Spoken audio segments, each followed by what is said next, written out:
Welcome everyone to another episode of the CORECAST. I am your host, Mike Carlson, as usual, and today I'm joined by soft tissue therapist, Eldoa trainer, and conditioning specialist, Dee Tidwell. Dee, thanks for coming on the show, man. Thank you for having me.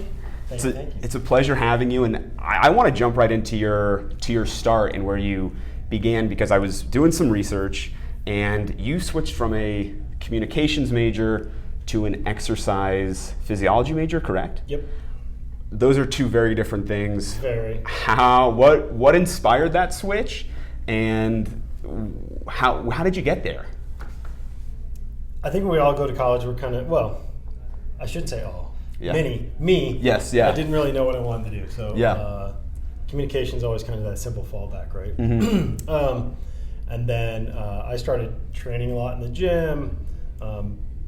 Mountain biking was just starting, so I was fiddling with that. Okay. Rollerblading was in, and I was riding my road bike a lot. And I was fascinated by the change that was happening physiologically. Yeah. And I saw that, I went to school at Cal State Chico. Okay. And they have a really strong exercise phys department. Yeah. And so I looked at it and just decided I want to change it, because one thing I decided was I didn't want to be like my parents in that I didn't want to be at a desk every day. Okay. So I knew that was something that I didn't want to do. So that kind of filled that desire, so to speak. So that's kind of how it just got it started, and it actually intrigued me because I'm like most people are just really bored and super bummed they got to spend a lot of money for the first 2 years of college, which they just spent 4 years doing in high school.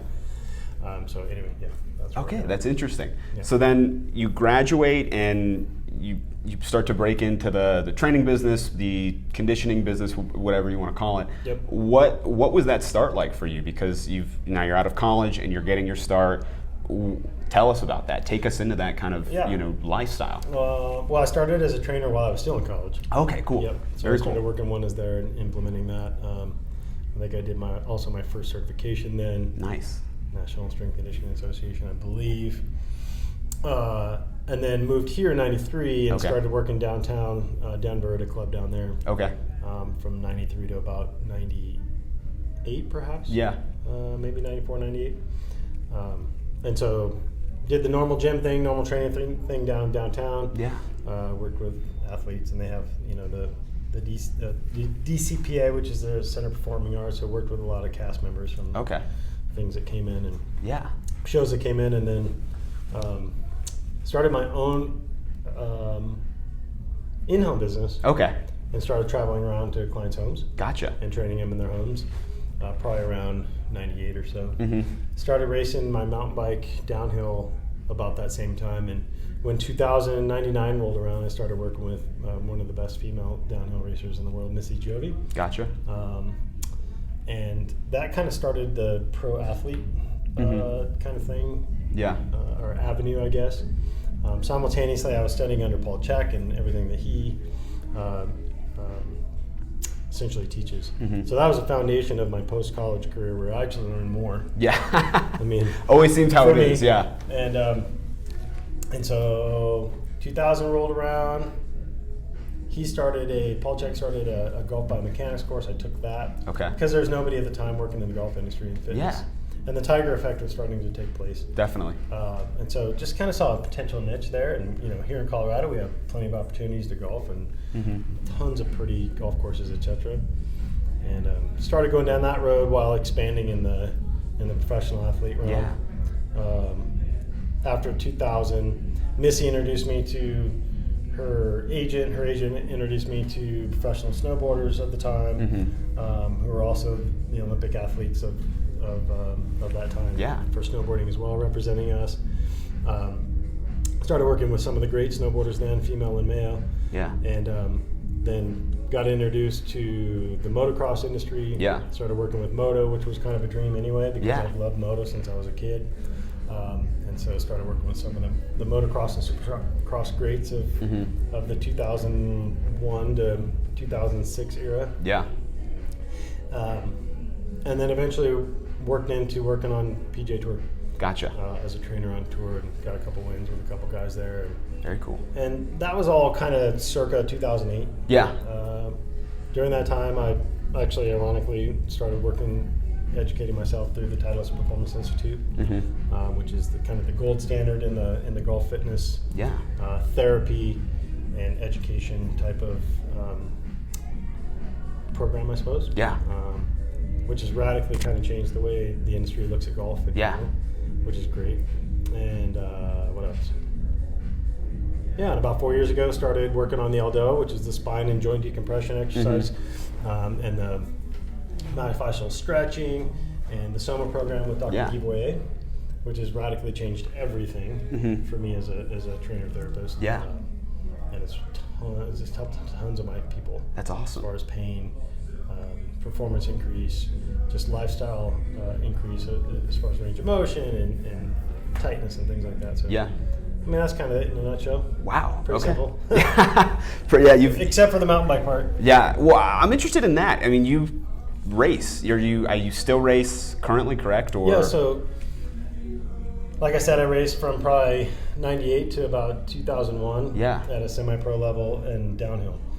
And I retired in 2001, and then enduro mountain biking kind of got its start in about 7 years ago. Yeah. So what was it? Up at 2013. Yeah. I'm a Yeti Cycles ambassador, so I represent them as an athlete, an older athlete, which is awesome. But so I created an online business called Enduro Mountain Bike Training. Gotcha. Which is online training for mountain bikers. Yeah. Specifically for mountain bikers and also for endurance racers and for road cyclists, really. Okay, cool. The whole cycling industry doesn't do a very good job of training in the gym to prepare themselves. Okay. And mountain bike specific really didn't have an answer for the up and coming enduro boom that was to take place in the industry. Yeah. So not only did I create that program and start selling it online, but and then started working one-on-one, but also started racing again. Gotcha. And found out that I still had it. Yeah. Because this was in my 40s, so I was 44, I think, 45 when I started racing again. Okay. And so over the last 6 years, raced mostly the Big Mountain Enduro Series, and then also as a sponsor for that series. Okay. Here in Colorado. And I won an overall championship in the 40 plus and 50 plus division. Yeah. It kind of ends up that I'll try it for this year again. Yeah. Just because of the way the schedule, the COVID schedule. Yeah. Usually by August we're done racing. Okay. But our first race is August 23rd. Wow. So it's a super late start. Yeah. Even for the Enduro World Series, for example. Yeah. And for the UCI downhill, everybody's racing in like a 6-week period, and it's just back to back to back to back to back. Wow. Starting in August and ending in October, which is kind of crazy. That is crazy. It is what it is. Totally. Well, I'm interested in your training philosophy. You alluded to it a little bit, that cycling as a whole, at the time, wasn't doing a lot of stuff in the gym. What has been your training philosophy, training cyclists, whether it's an enduro, mountain bike, road, all of that stuff? What's been, your signature thing? I actually stole it, I think, from a colleague of mine, one of the best skills coaches in the world, Lee McCormick at Lee Likes Bikes. Gotcha. And he said, we're not dirt roadies. Yeah. And so I use #dirt roadies, and I use it in my sales copy and stuff. Because mountain bikers for so long have adopted kind of a road cyclist mentality where we have to put in a lot of miles. Yeah. And that's pretty much all we do. Yeah. But road cycling and mountain biking are complete different animals. Totally. And so creating a program that addresses the efficiency of the body is super duper important. And that's what the foundation of I call it my performance pyramid. Yeah. Where we work on mobility and flexibility and stability as the base. Okay. You need to have that as a base. And really, this isn't specific to mountain biking. Yeah. It's specific to my approach as it relates to just training humans. Yeah. Right? We need to have a foundation of movement capability. Second phase would be like overall stability and postural awareness. Yeah. Breathing mechanics, etc. Yeah. Third phase would be strength, and then the top of the pyramid would be power. Gotcha. Right?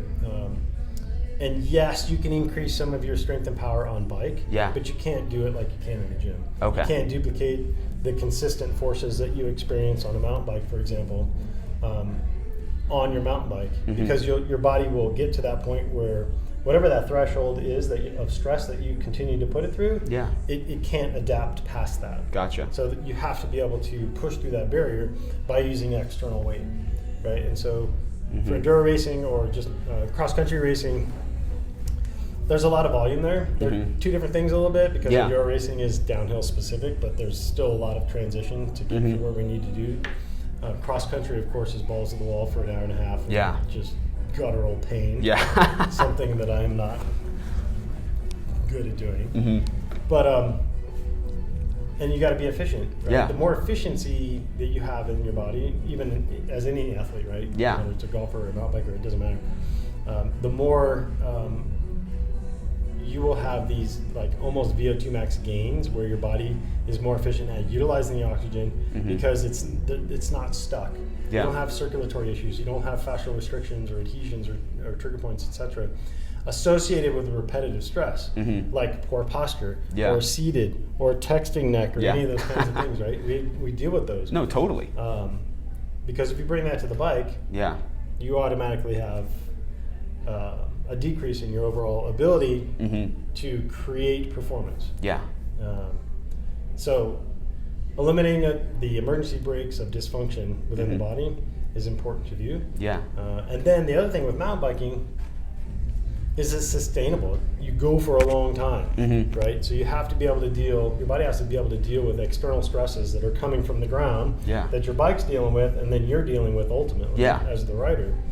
And if you don't have good posture, good mechanics, good flexibility, then you will not be able to disperse that stress properly through the big muscles like the hips, for example, and the legs and the lats and these big muscles that are designed to move. But also the stabilizing system that helps create stability so the big muscles can do what they're supposed to do.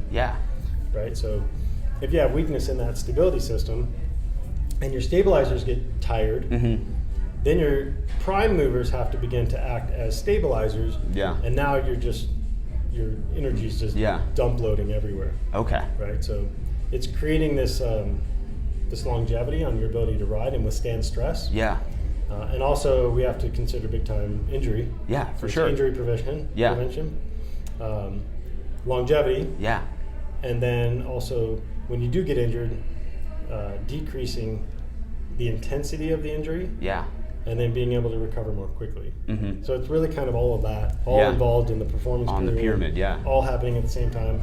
And with road biking, to compare, you don't have to worry about most of that stuff. Exactly, because it's just the road, it's flat for the most part. I mean, you're going to have hills, ups and downs, but you're not going down the side of a mountain or going down a trail where there's just any mess of things could happen. Nothing's the same. Exactly. Everything's the same on a road, but nothing's the same on a trail. That's interesting. And then that was, first of all, that was incredible to listen to and to understand. What has been, you started in mountain biking, and then you mentioned that you then made the shift into golf, and you had talked about how it was a niche that you saw where you could really take advantage of the Tiger effect.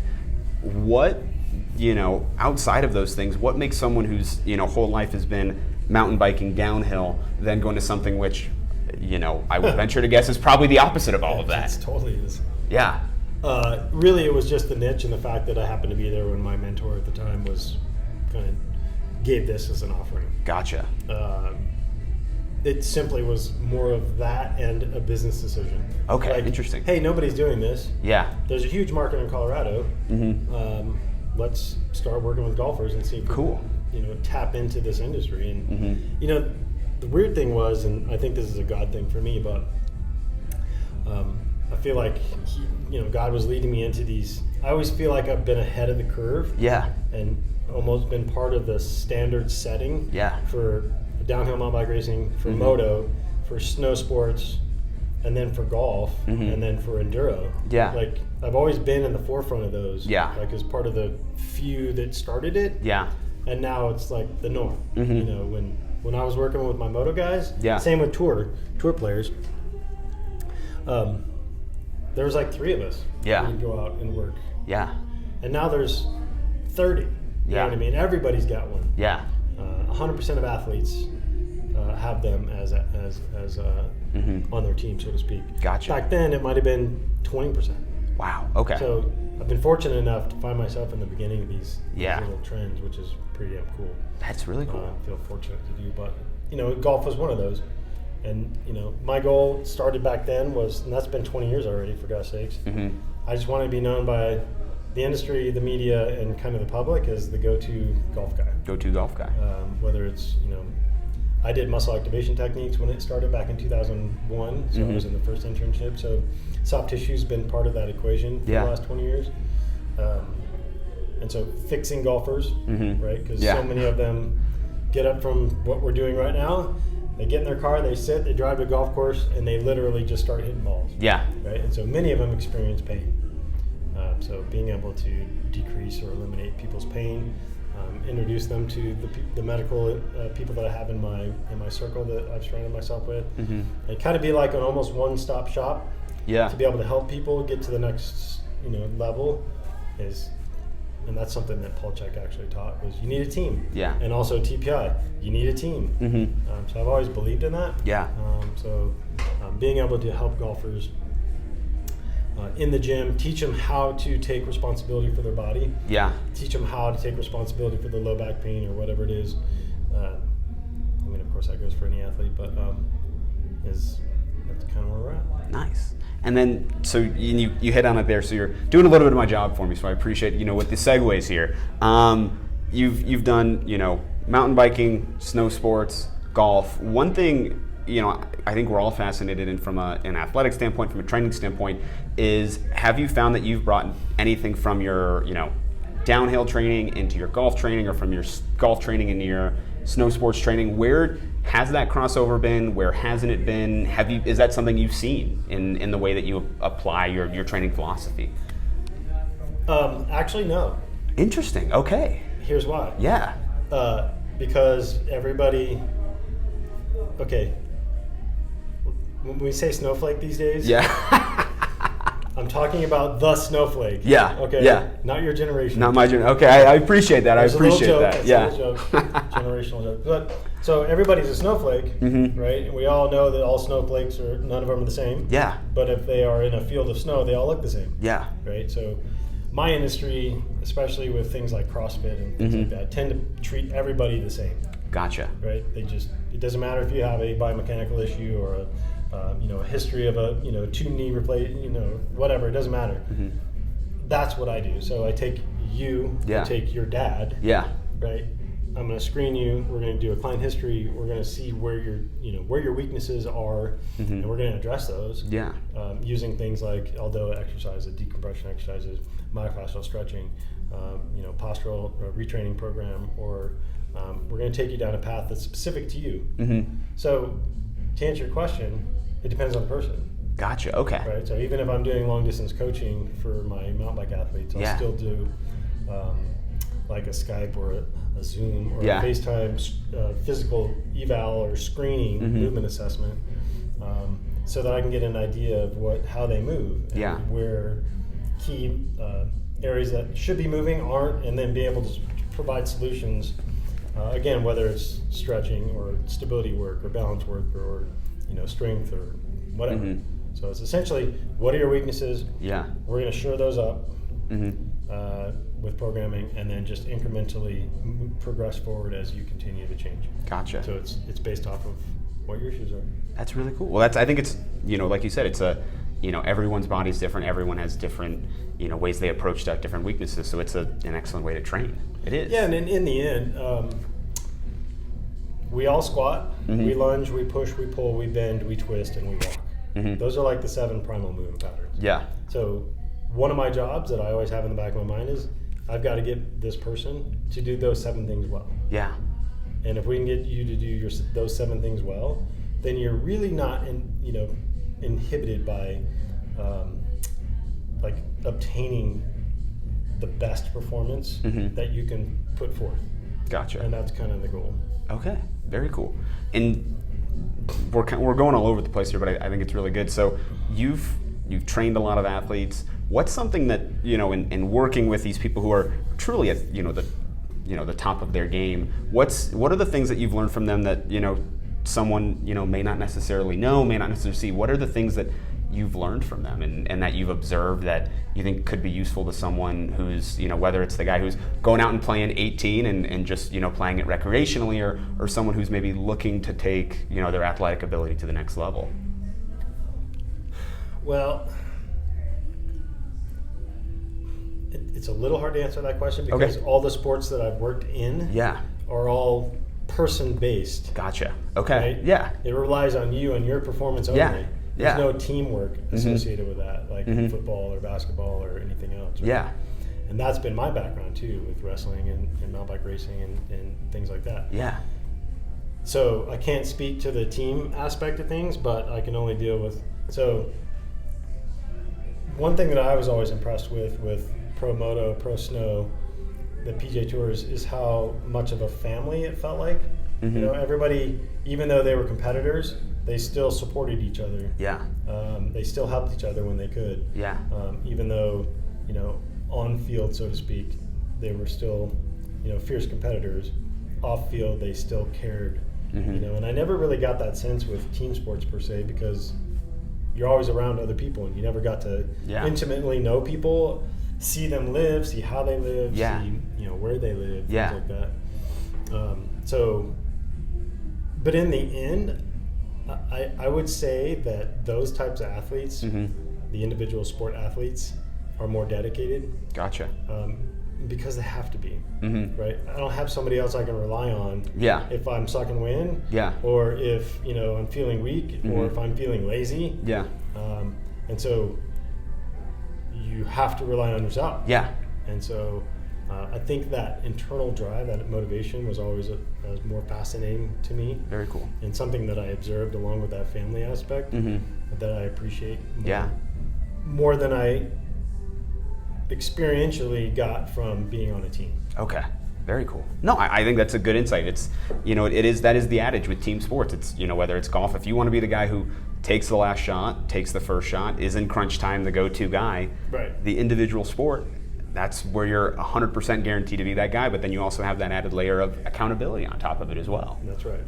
Okay, very cool. So I got one more question, then we'll have a little bit of fun. We'll do a little rapid fire. Okay, go. So what would be, your biggest training tip to someone right now? It doesn't have to be, targeted to any specific person, but someone who's just trying to live an active lifestyle. What's your training tip? What are you into right now? What would be your biggest, thought on training?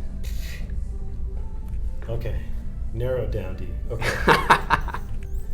I'm always going to come back to two basics. It's postural awareness and mobility. Gotcha. And flexibility, because they go hand in hand. Yeah.